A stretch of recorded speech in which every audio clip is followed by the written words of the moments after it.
Hey mga katronic, welcome back to my channel. Bali may receive tayo ngayon na Nova CRT Type TV. Bali dinala sa atin kanina, nakaano lang siya, standby power.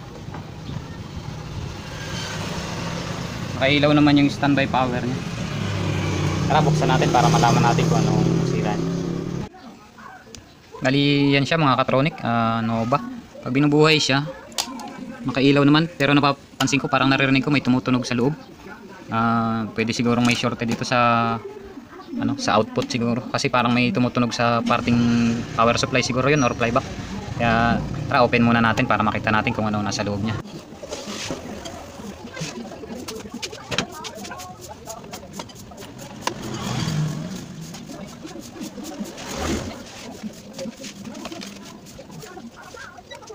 Okay mga katronic, bali voltage testing muna tayo. Bali check muna natin pala, hindi muna tayo mag-voltage testing. Check muna natin yung output nya kung okay pa. Bali na-check naman na, test naman to sa tester kung meron siyang shorted. Bali check muna tayo sa horizontal output. Bali horizontal output nya is narito. Bali yan, nakadikit siya sa ano. Ito ang horizontal output. Check natin yan. Punta sa flyback kasi yan ang bali parang dyan ang ano nya, pinakang power. Check natin to, paa nya, buzzer test tayo. Bali parang shorted na to mga katronic. Bali kakalasin natin siya, try natin kung siya lang ba ang shorted bago mag voltage test tayo. Natin to. Bali ito mga katronic, may info tayo kaninang nakuha doon sa may-ari. Ito daw is na repair na rin. Pwedeng pinalitan lang din ulit ito ng ganito nung unang repair. Kasi napansin ko naman dito, yung mga hinang naman niya parang original, parang ang hinang. Ito meron ng hinang, na-resolve na. Ito meron din. Saka yung output may resolder na rin siya. Pero yung ibang part wala pa naman. Bali flyback ka dito sa horizontal, tapos yung combo IC parang siya lang naman ang hininangan. Try natin, bubunutin natin itong output kung anong number nya.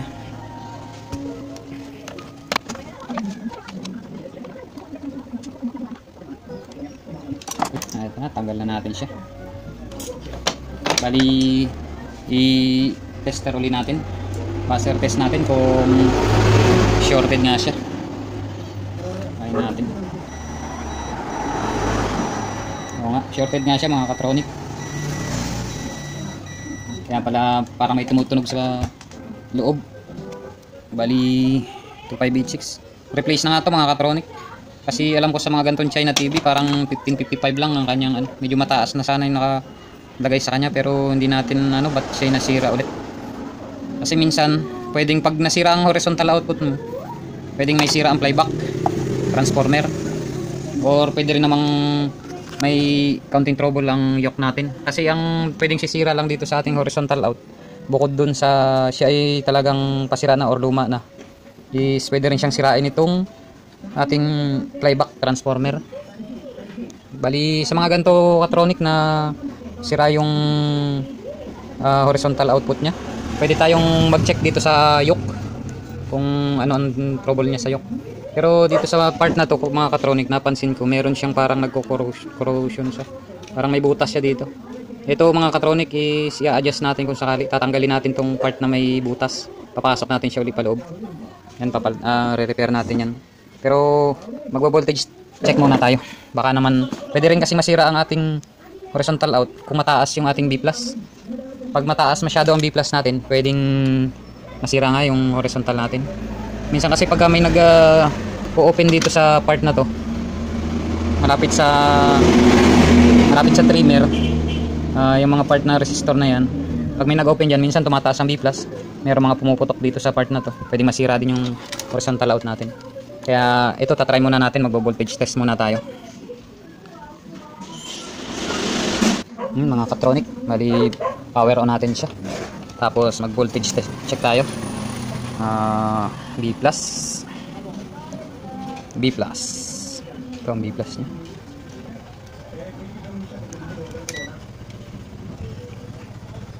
B+.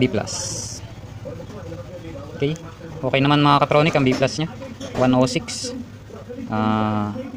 vertical 22 volts 0.4, okay naman. Mayroon din siyang 10 volt para sa supply ng memory, then may 11 volt din siya supply ng ating papunta itong amplifier IC. Bali mga katronic, good naman yung kanyang power, secondary power supply, pero pinagtataka lang natin bakit nasira yung kanyang horizontal out. Ngayon sa part na to mga katronic, magche-check na tayo dito sa may parte ng yoke. Kakalasin natin tong yoke na to para makita natin kung meron siyang defect. Kasi ang tanong dito sa ganitong mga trouble, bakit nasira yung kanyang horizontal out? Good naman yung kanyang B+.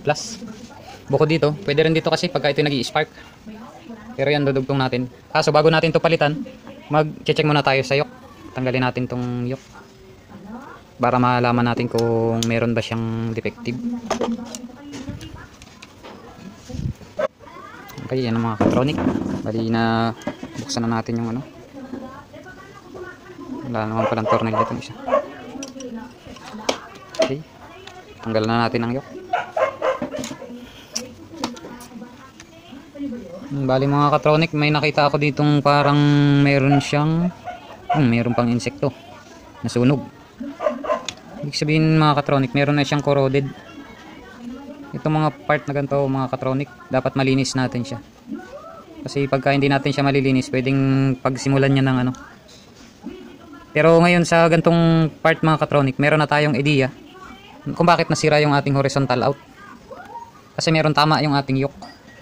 Kaya ito nasisira lagi. Siguro kasi pangalawang palit na to, 2586 na nakalagay. Nasira uli siya, gawa nito. Kaya malakas mag-init yung ating horizontal out.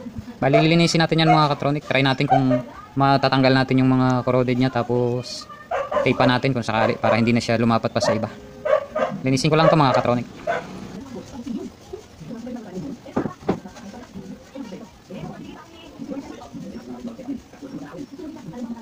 Adjust na natin yung kanyang mga ano. Bali ingat lang kayo mga katronic sa paggagalaw ng ganito, baka dumami ang putol. Bali ito tatanggalin lang naman natin yung mga nagkakaroon ng corroded na nagdidikit na kasi siya, kaya siguro yan nasisira yung ating horizontal.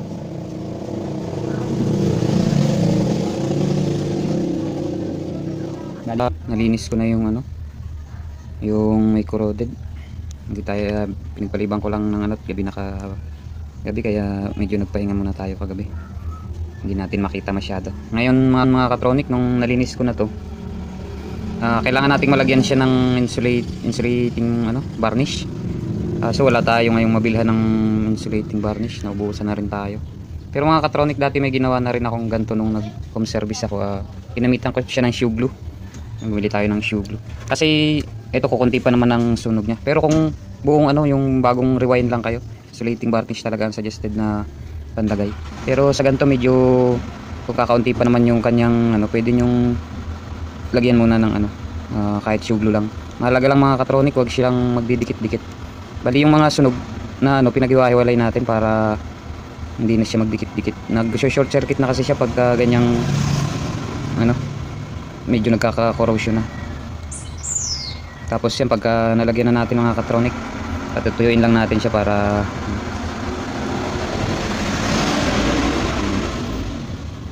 okay.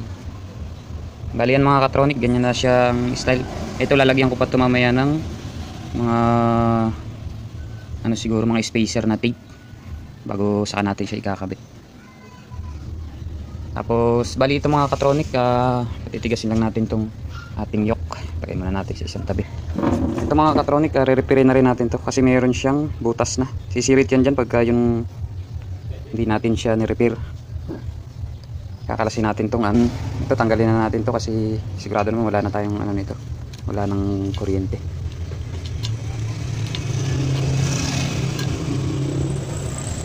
Bali adjust natin to mga katronic. Tayong tanggal.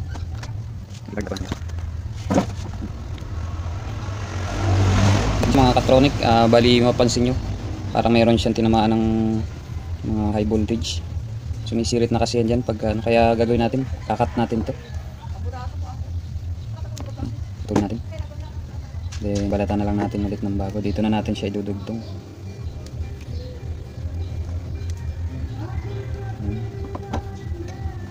Tapos kunin natin yung dati yung lock. Ito yung pinakan-lock doon sa tube. Okay. Kunin natin to, itong kanyang dating lock.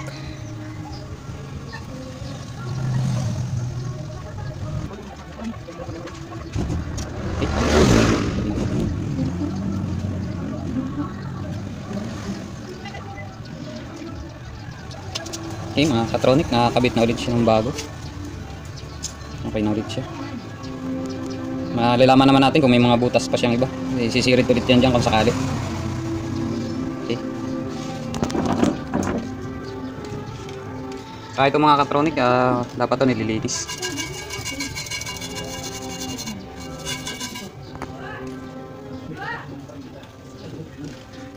Balik na natin.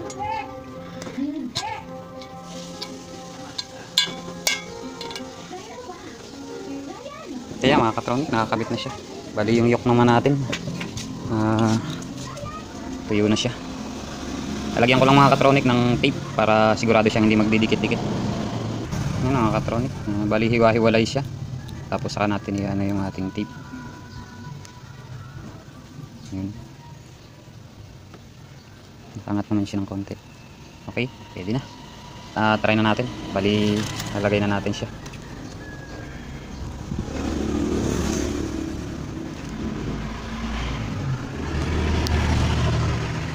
Katronic, may nakita na tayo na pwedeng pamalit. Same number din siya. Bali yan na rin lang ikakabit natin. Yan na yung dating nakalagay. Test ko lang. Yung isa kasi ay shorted na. Napalo na yung kabi-kabila niya. Okay. Wala naman siyang leak. Naka times 1 na tayo. Wala naman siyang leak. Yung isa kasi shorted na talaga yan. Okay mga katronic, kakabit natin yung output. Bago natin.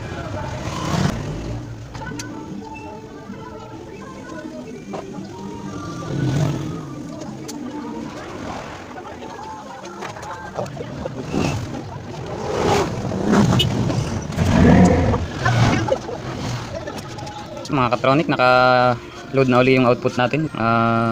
Test point natin kung may nagbabuzzer test. Okay, wala na siyang shorted. Okay, natunog siya pero nawawala din agad.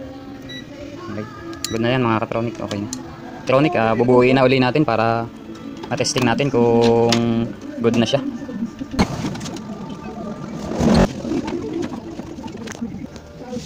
Okay mga katronic, testing na natin, plug in.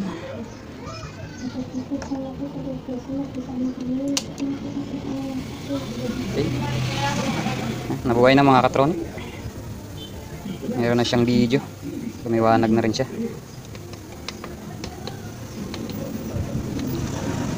Okay. Yun mga katronic, okay na siya. Hindi na rin masyadong malakas ang kanyang sirit. Try natin lagyan ng antena.